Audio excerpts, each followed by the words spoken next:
Biology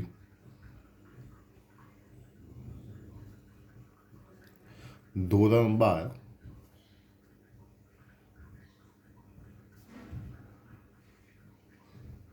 chapter number 15 chapter number 15 જૈવ વિવિધતા અને સંરક્ષણ કે જેમાં અત્યાર સુધી આપણે જૈવ વિવિધતા વિશેનો અભ્યાસ કર્યો. હવે આપણે 15.2 જૈવ વિવિધતાનું સંરક્ષણ ભણીશું. જૈવ વિવિધતાનું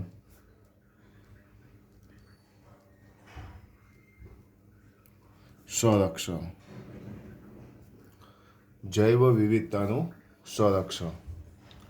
તો 15.1 પછી 15.2 જૈવ વિવિધતાનું સંરક્ષણ. તો સૌથી પહેલું કે જૈવ વિવિધતાનું સંરક્ષણ આપણે શા માટે કરવું જોઈએ. સૌથી પહેલી વસ્તુ છે કે જૈવ વિવિધતાનું સંરક્ષણ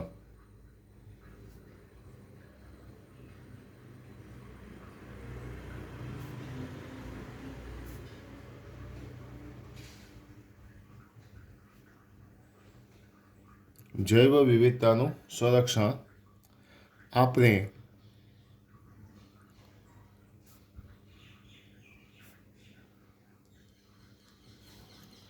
શા માટે કરવું જોઈએ. પ્રશ્નાર્થ ચિહ્ન.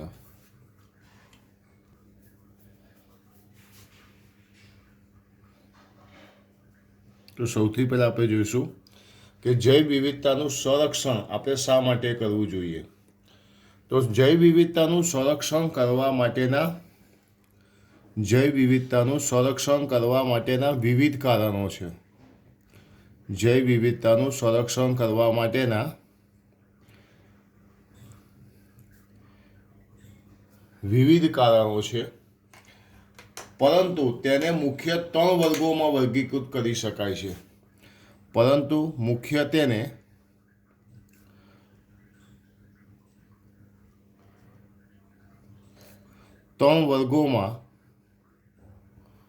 વર્ગીકૃત કરવામાં આવે છે. જૈવ વિવિધતાનું સંરક્ષણ કરવાના વિવિધ કારણો છે, પરંતુ તેને 3 વર્ગોમાં વર્ગીકૃત કરી શકાય છે. પહેલું, સંક્ષિપ્ત રીતે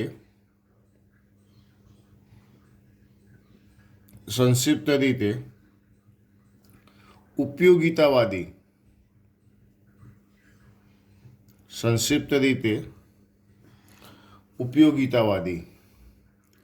નંબર 2, વ્યાપક રીતે ઉપયોગિતાવાદી. અને નંબર 3, નૈતિક. નંબર 3 કયું આવશે? નૈતિક. જૈવ વિવિધતાનું સંરક્ષણ કરવા માટેના વિવિધ કારણો છે, પરંતુ તેને મુખ્ય 3 વર્ગોમાં વર્ગીકૃત કરી શકાય છે.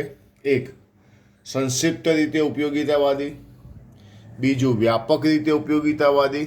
અને ત્રીજું, નૈતિક ફરજો રીતે કે નૈતિક દલીલ.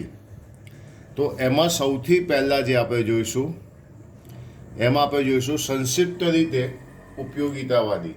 જેમાં આપણે સૌથી પહેલાં જોઈશું સંક્ષિપ્ત રીતે ઉપયોગિતાવાદી. એટલે હું અહીંયા લખીશ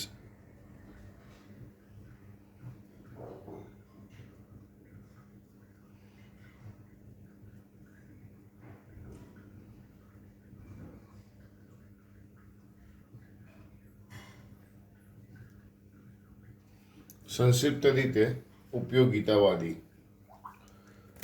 જેમાં આપણે આગળ વધીએ. જૈવ વિવિધતાના સંરક્ષણ માટે સંક્ષિપ્ત રીતે ઉપયોગી દલીલો કરવામાં આવે છે. જૈવ વિવિધતાના સંરક્ષણ માટે હું અહીંયા એવું લખું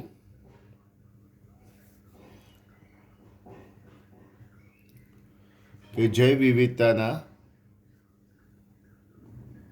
સંરક્ષણ માટે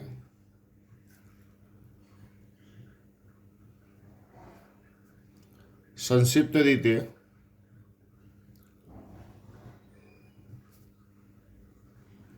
ઉપયોગી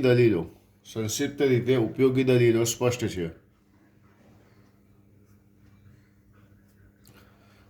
છે જેમ કે મનુષ્ય પ્રકૃતિમાંથી, જેમ કે સમજો બધી વસ્તુ એકદમ ઇઝી છે કે જેમ કે મનુષ્ય પ્રકૃતિમાંથી અગણિત સીધા આર્થિક લાભો મેળવે છે. જેમ કે મનુષ્ય પ્રકૃતિમાંથી અગણિત સીધા આર્થિક લાભો મેળવે છે. જેમ કે ખોરાક મેળવે છે, કઠોળ, ફળ, બળતણ, રેસા, બાંધકામ સામગ્રી, ઔદ્યોગિક ઉત્પાદનો, ઊંજણ, રાળ, અત્તર તથા ઔષધકીય મહત્ત્વના ઉત્પાદનો. એટલે એવું કહી શકાય કે જેમ કે મનુષ્યો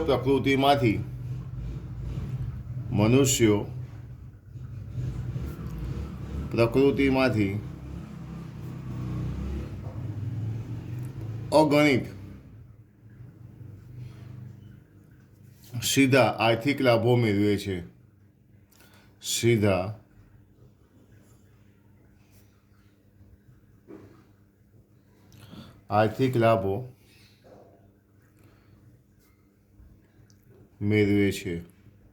કયા કયા?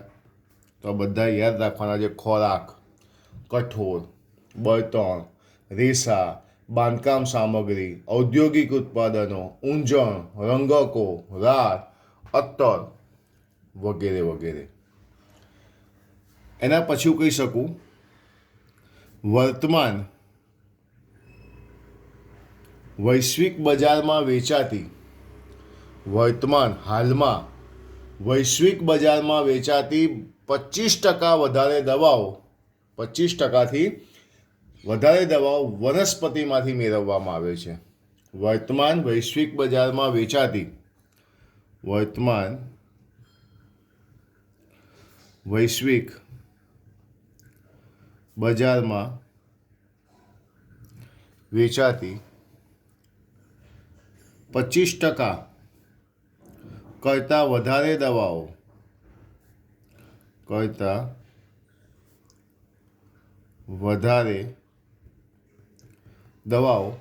વનસ્પતિઓમાંથી મેળવવામાં આવે છે તથા સમગ્ર વિશ્વના મૂળ સ્થાનિક લોકો દ્વારા ઉપયોગમાં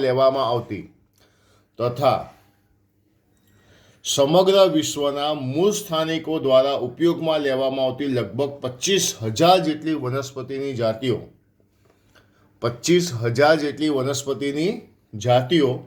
પરંપરાગત દવાઓમાં મહત્વનો ફાળો આપે છે. 25% કરતાં વધારે દવાઓ વનસ્પતિમાંથી મેળવવામાં આવે છે. અને બીજી વસ્તુ શું કીધી? વિશ્વના મૂળ સ્થાનિક લોકો દ્વારા ઉપયોગમાં લેવામાં આવતી લગભગ 25,000 જેટલી વનસ્પતિની જાતિઓ પરંપરાગત દવાઓ બનાવવામાં ફાળો આપે છે. મતલબ અહીં જે બીજો મુદ્દો છે એ કોની સાથે કનેક્ટેડ છે? દવાઓ સાથે કનેક્ટેડ છે. એના પછી લખી શકું ઘણી બધી ઔષધીય રીતે ઉપયોગી વનસ્પતિ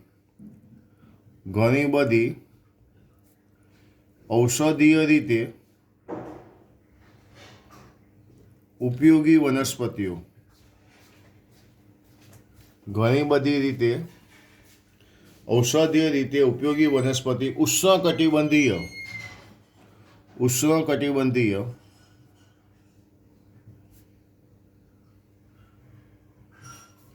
વર્ષાવનોમાં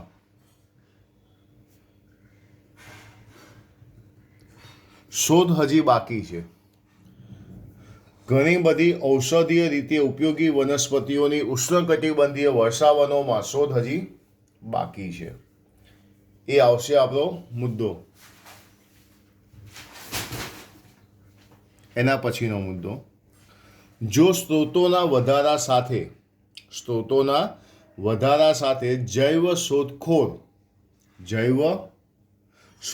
કરવામાં આવે, સ્ત્રોતોના વધારા સાથે સંસાધનોના વધારા સાથે જૈવ શોધખોળ કરવામાં આવે તો સમૃદ્ધ જૈવ વિવિધતા ધરાવતા રાષ્ટ્રો તેના વધુ લાભો લેવાની અપેક્ષા રાખી શકે છે.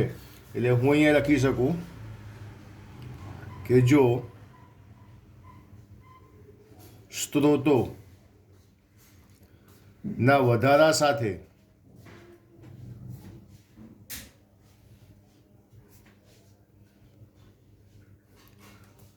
સાથે જૈવ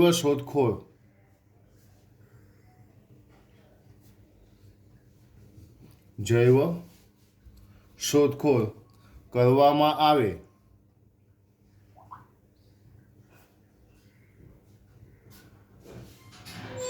તો સમૃદ્ધ જૈવ વિવિધતા ધરાવતા રાષ્ટ્રો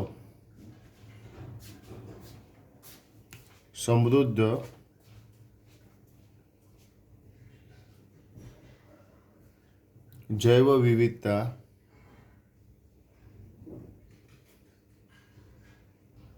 ધરાવતા રાષ્ટ્રો તેના વધુ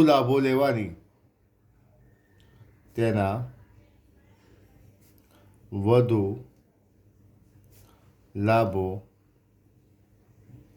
લેવાની અપેક્ષા રાખી શકે છે.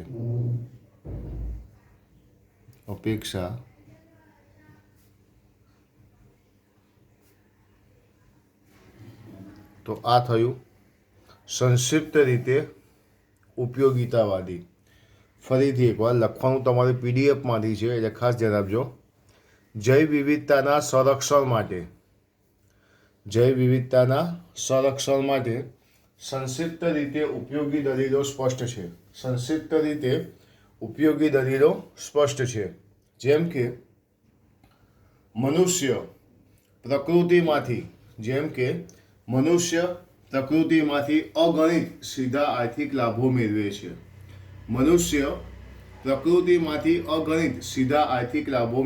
છે. જેમ કે કઠોળ,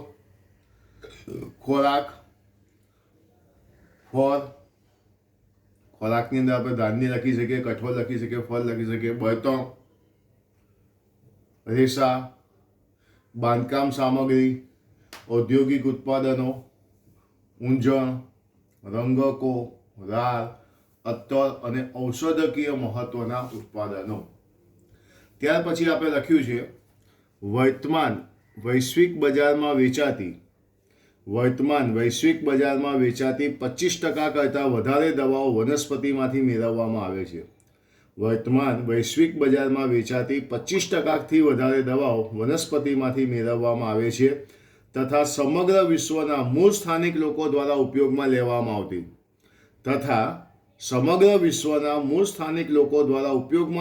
આવતી લગભગ 25,000 જેટલી વનસ્પતિની જાતિઓ પરંપરાગત દવાઓમાં ફાળો આપે છે. ઘણી બધી ઔષધીય રીતે ઉપયોગી વનસ્પતિઓની ઉષ્ણકટિબંધીય વર્ષાવનોમાં શોધ હજી બાકી છે. જો સ્ત્રોતોના વધારા સાથે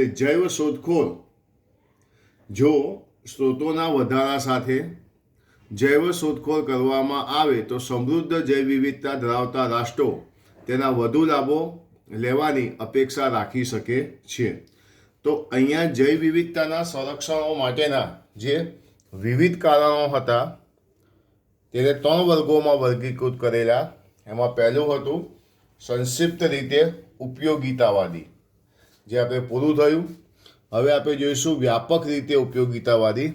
પરંતુ એ ફરીથી એકવાર સંક્ષિપ્ત રીતે ઉપયોગિતાવાદી જોઈ લો, ટેક્સ્ટ બુકમાંથી પણ જોજો.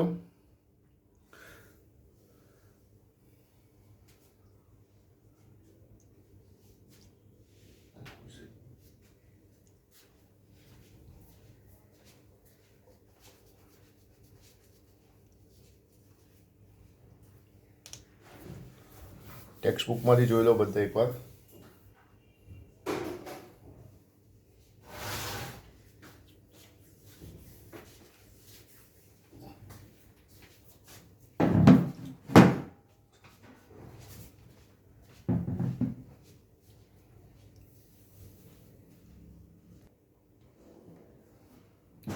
હવે આપણે જોઈશું વ્યાપક રીતે ઉપયોગિતાવાદી. અહીંયા આપણે લખીશું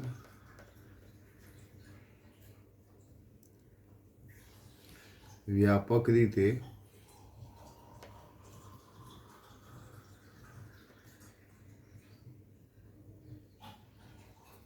ઉપયોગિતાવાદી.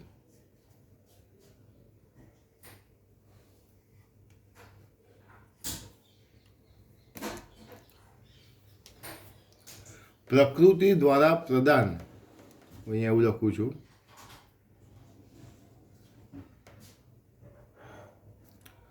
પ્રકૃતિ દ્વારા પ્રદાન કરવામાં આવતી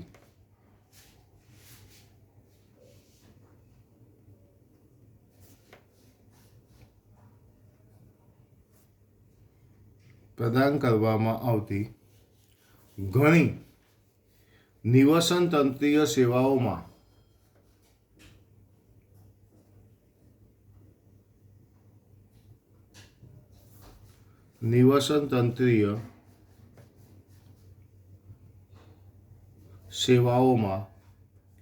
જૈવ વિવિધતા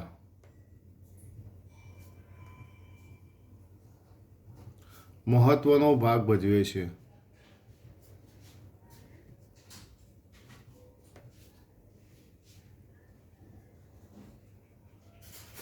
પ્રકૃતિ દ્વારા પ્રદાન કરવામાં આવતી ઘણી નિવસન તંત્રીય સેવાઓમાં જૈવ વિવિધતા મહત્વનો ભાગ ભજવે છે.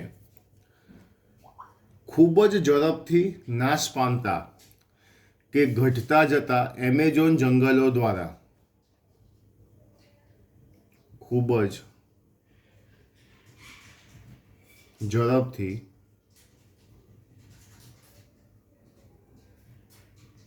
નાશ પામતા કે ઘટતા જતા એમેઝોન જંગલો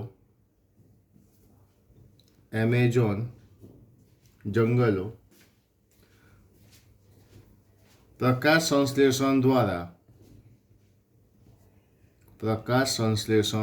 દ્વારા પૃથ્વીના વાતાવરણમાં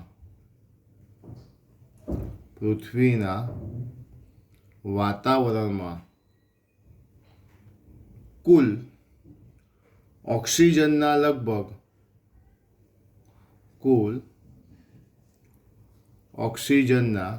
લગભગ 20% જેટલો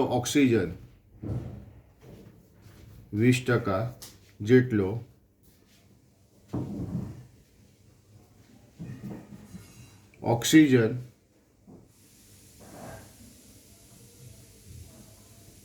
ઉત્પાદન કરતા હોવાનો અંદાજ છે.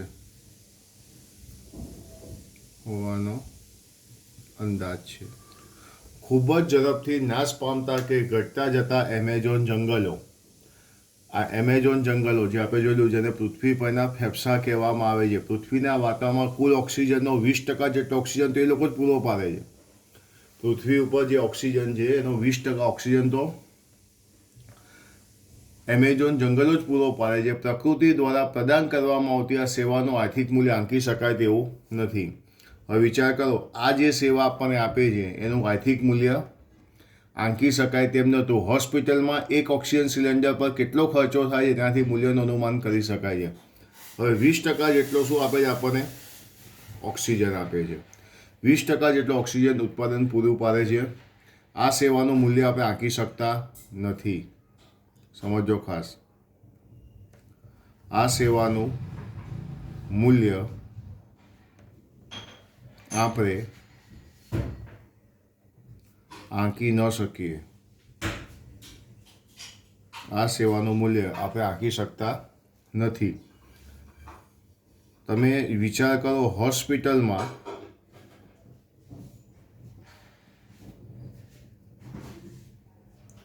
એક ઓક્સિજન સિલિન્ડર પર કેટલો ખર્ચો થાય છે? એક ઓક્સિજન સિલિન્ડર પર કેટલો ખર્ચો થાય છે તેના દ્વારા આપણે તેનું મૂલ્ય નોંધી શકીએ, જે ખૂબ જ વધારે છે. તો પહેલાં આપણે કઈ વાત કરી? ઓક્સિજનની. હવે આપણે પરાગનયન એ નિવસન તંત્રની બીજી સેવા છે. પરાગનયન એ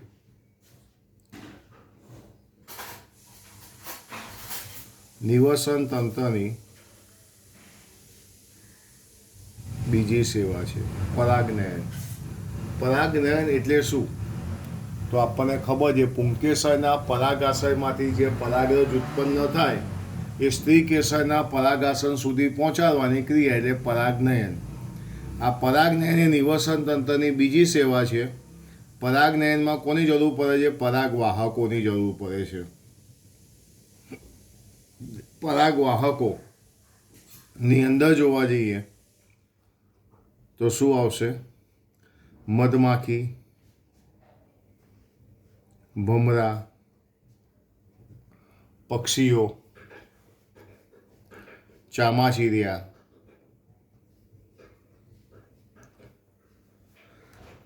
દ્વારા આપણને સેવા પ્રદાન થાય છે.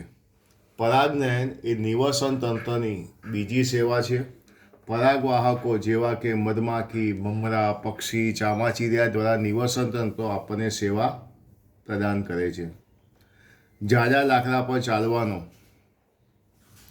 વસંત ઋતુમાં ખીલેલા પુષ્પો જોવાનો, બુલબુલના સુમધુર અવાજ સાંભળતા સાંભળતા ઉઠવાનો જેવા સૌંદર્યની કદર કરવાનો આનંદ, આવા અપ્રત્યક્ષ લાભો પણ આપણને પ્રકૃતિમાંથી મેળવી શકીએ છીએ, જેની શું કિંમત છે તે આપણે આંકી શકતા નથી. તો પરાગનયન જોયું. અહીંયા ઉપર આપણે ખૂબ જ ઝડપથી નાશ પામતા કે ઘટતા જતા એમેઝોન જંગલો કે જે પ્રકાશ સંશ્લેષણ દ્વારા પૃથ્વીના વાતાવરણના કુલ ઓક્સિજનનો લગભગ 20% જેટલો ઓક્સિજન ઉત્પાદન કરે છે. હવે આટલું મૂલ્ય શું હશે તેનું મૂલ્ય આપણે આંકી શકતા નથી. હોસ્પિટલમાં એક ઓક્સિજન સિલિન્ડરનો કેટલો ખર્ચો થાય છે તેના પરથી તેના મૂલ્યનું અનુમાન કરી શકાય છે. પરાગનયનમાં પરાગવાહકો કયા કયા છે? આ સિવાય આપણને પ્રકૃતિમાંથી આપણે ઝાડા લાકડા પર ચાલવાનો, વસંત ઋતુમાં ખીલેલા પુષ્પો જોવાનો, બુલબુલનો અવાજ સાંભળતા સાંભળતા ઉઠવાનો જેવા સૌંદર્યની કદર કરવાનો આનંદ જેવા અપ્રત્યક્ષ લાભો પણ આપણે પ્રકૃતિમાંથી મેળવી શકીએ છીએ. આ ઉપરાંત આપણે પ્રકૃતિમાંથી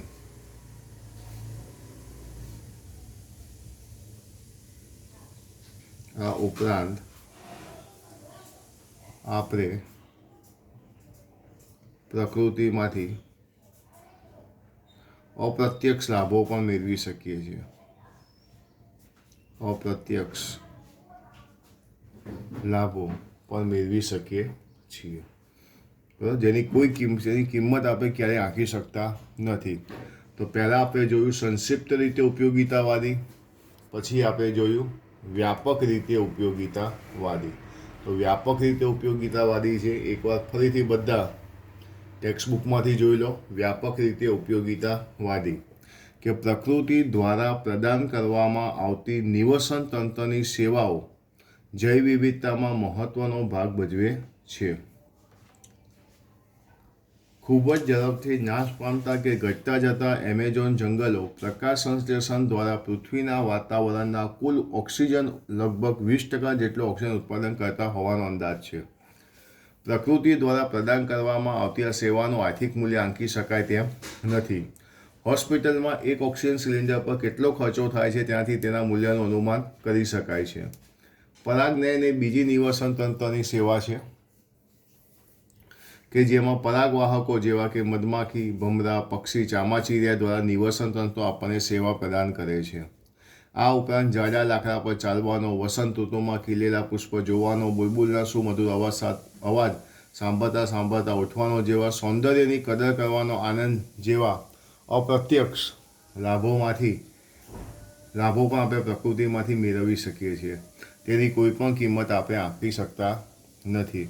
તો આ હતું વ્યાપક રીતે ઉપયોગિતાવાદી. હવે વ્યાપક રીતે ઉપયોગિતાવાદી પછી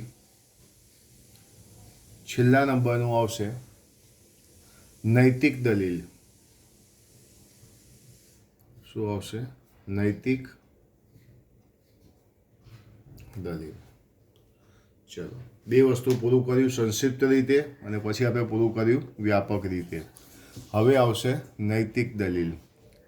આ પૃથ્વી પર રહેલી એવી વનસ્પતિઓ, પ્રાણીઓ અને સૂક્ષ્મજીવોની લાખો જાતિઓ સાથે છે. આ પૃથ્વી પર રહેલી એવી વનસ્પતિઓ, પ્રાણીઓ તથા સૂક્ષ્મજીવોની લાખો જાતિઓ સાથે છે જેના આપણે ઋણી છીએ. આ પૃથ્વી પર રહેલી લાખો જાતિઓ, એટલે હું અહીં લખું પૃથ્વી પરની લાખો વનસ્પતિ, પ્રાણીઓ અને સૂક્ષ્મજીવોની જાતિ. આ પૃથ્વી પર રહેલી એવી વનસ્પતિઓ, પ્રાણીઓ અને સૂક્ષ્મજીવોની લાખો જાતિઓ સાથે છે જેના આપણે ઋણી છીએ. આ જે દરેક જાતિ જે છે, વનસ્પતિની હોય, પ્રાણીઓની હોય કે સૂક્ષ્મજીવોની હોય, આ દરેક જાતિ પોતાનું આંતરિક મૂલ્ય ધરાવે છે તેવું આપણે સ્વીકારવું જોઈએ. દરેક જાતિ પોતાનું આંતરિક મૂલ્ય દર્શાવે છે. દરેક જાતિ પોતાનું આંતરિક મૂલ્ય ધરાવે છે તેવું આપણે સમજવાની જરૂર છે. હાલમાં તેનું કોઈ પણ આર્થિક મૂલ્ય ન હોય, અત્યારે જોવા જઈએ તો એનું કોઈ આર્થિક મૂલ્ય નથી. હાલમાં તેનું કોઈ પણ આર્થિક મૂલ્ય ન હોય, હાલમાં તેનું કોઈ પણ આર્થિક મૂલ્ય ન હોય, પરંતુ ભવિષ્યની પેઢીઓને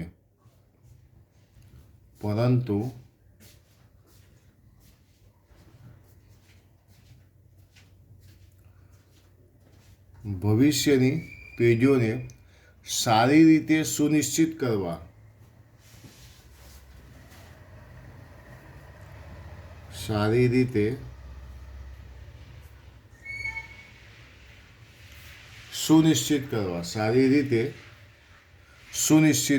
તેમજ તેમની સુખાકારી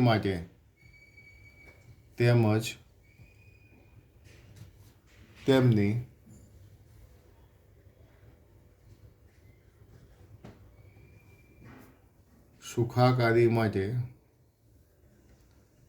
આપણા જૈવિક વારસાનું જતન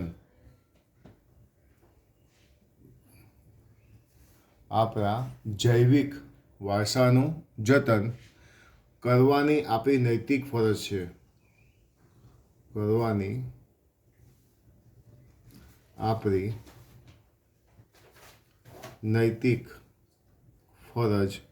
છે.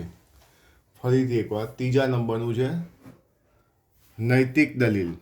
આ પૃથ્વી પર રહેલી એવી વનસ્પતિઓ, પ્રાણીઓ અને સૂક્ષ્મજીવોની લાખો જાતિઓ કે જેના આપણે ઋણી છે. આધ્યાત્મિક રીતે સ્વીકારવું જોઈએ, સમજવાની જરૂર છે. દરેક જાતિ પોતાનું આંતરિક મૂલ્ય કંઈક ને કંઈક તો મૂલ્ય ધરાવે છે. હાલમાં તેનું કોઈ આર્થિક મૂલ્ય નથી. જે આપણે આગળ જોયું, પરાગનયન જોયું, ઓક્સિજનનું જોયું, એનું આર્થિક મૂલ્ય કોઈ નથી, પરંતુ ભવિષ્યની પેઢીઓને સારી રીતે સુનિશ્ચિત કરવા, તેમની સુખાકારી માટે આપણા જૈવિક વારસાનું જતન કરવાની આપણી નૈતિક ફરજ છે. તો અહીં આપણે જૈવ વિવિધતાના સંરક્ષણ માટેના વિવિધ કારણો હતા, એને આપણે 3 વર્ગોમાં વર્ગીકૃત કર્યા. એમાં સૌથી પહેલા નંબરનું શું હતું? સંક્ષિપ્ત રીતે ઉપયોગિતાવાદી. બીજા નંબરમાં હતું વ્યાપક રીતે ઉપયોગિતાવાદી. અને ત્રીજું હતું નૈતિક દલીલ. તો નૈતિક દલીલ ફરીથી એકવાર ટેક્સ્ટબુકમાંથી જોઈ લો.